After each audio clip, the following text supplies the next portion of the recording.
There are so many different kinds of spiritual practice. How do you find the right one for you? You could learn prayer or Tibetan Buddhism. You could work with a shaman. You could be in therapy. Which of these is best? First, we're going to discuss why are there so many different diverse spiritual practices in the first place? Well, one answer is because they're generated uniquely from all corners of the earth, from many, many different cultures and spiritual or therapeutic traditions. The second answer that I want to focus on is consciousness. Reality has many facets. Spirituality is the exploration of reality, of consciousness, and consciousness has many facets. And so there really is no best facet or practice. All of the different practices and the different things they emphasize are relating to the kind of mechanics of one dimension or one facet of consciousness. They all work differently because they're all working on different parts of this beautiful organism, this beautiful thing called consciousness. Now, in my system, I've divided this, for what makes sense to me, I've divided this into love-based teachings, light-based teachings, awareness-based teachings, and the transcendent or liberation-based teachings. And in each of these levels, they reflect the different dimensions of consciousness. Each of these levels has its own unique physics. And so the lessons that we would learn, what we do, how we realize and satisfy and complete, master, engage in one level, that rule set does not apply to the next. Our world of spiritual practice can seem like it is in conflict because different spiritual practices emphasize different facets, different aspects of reality. And it takes a long time.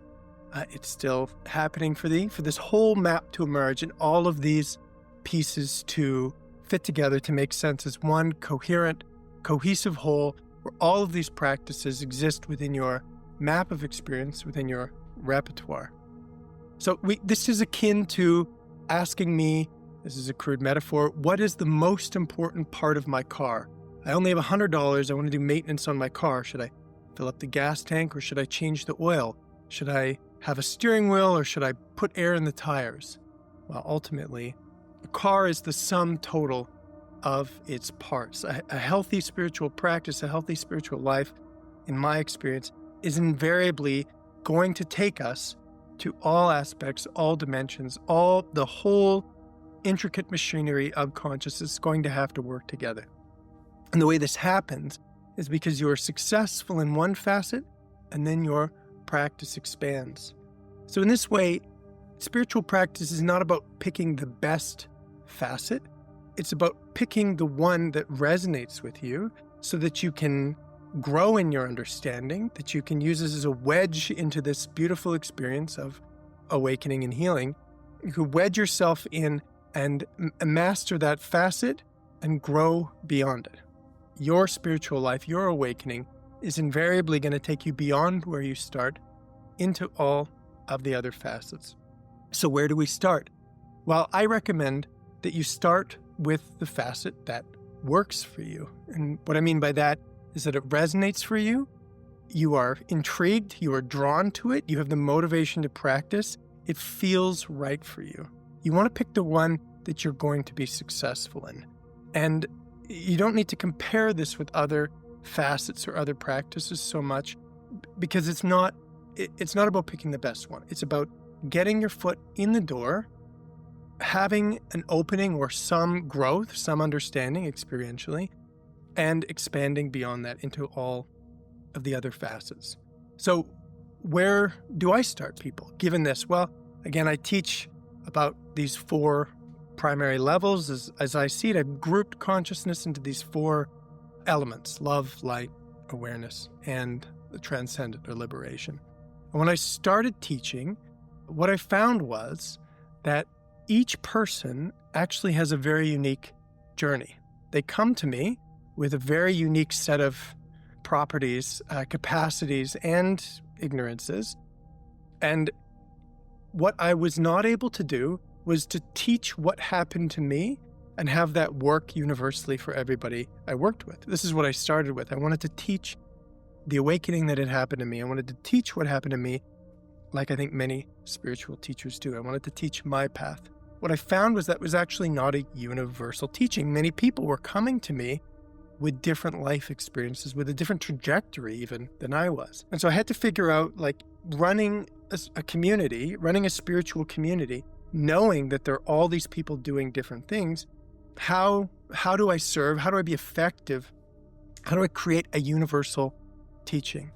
And so again, I teach a leveled or a graduated spiritual practice. And the place that I learned to start is actually in relating, in the fact that you are here and I'm here and that we can see each other. This is the basic building block or ingredient to the work that I do. And the reason that I do this is in part because it creates a healthy, coherent organization.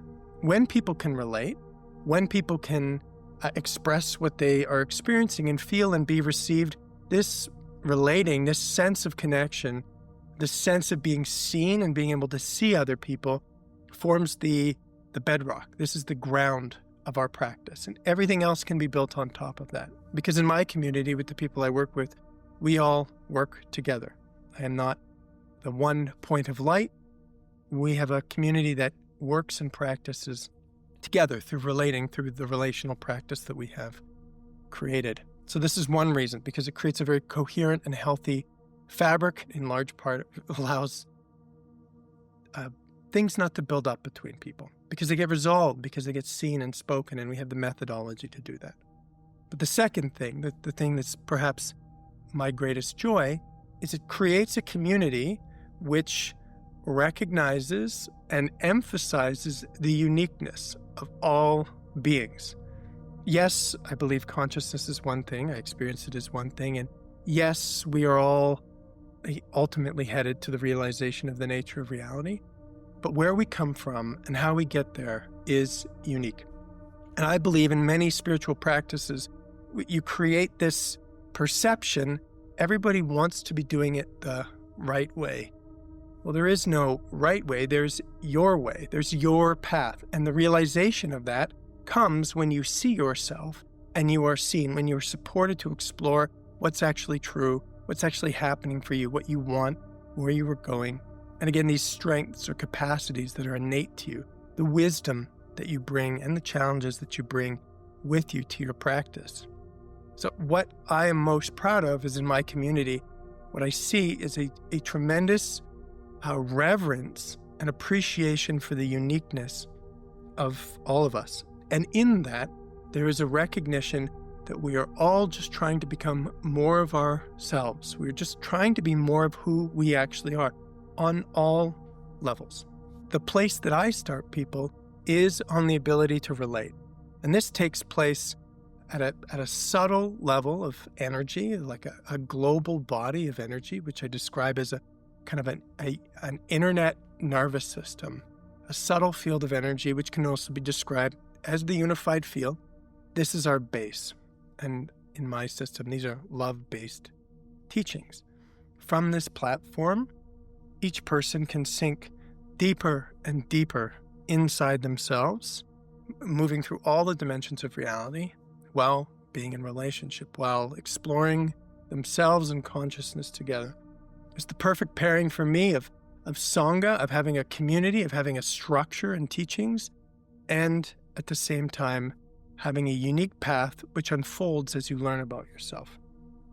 So whatever teachings are really resonant for you, like this may be resonant for you, or some breathwork practice that you're doing, know that this is your entrance into a very big world, a very big and beautiful, rich world that you will spend the rest of your life exploring.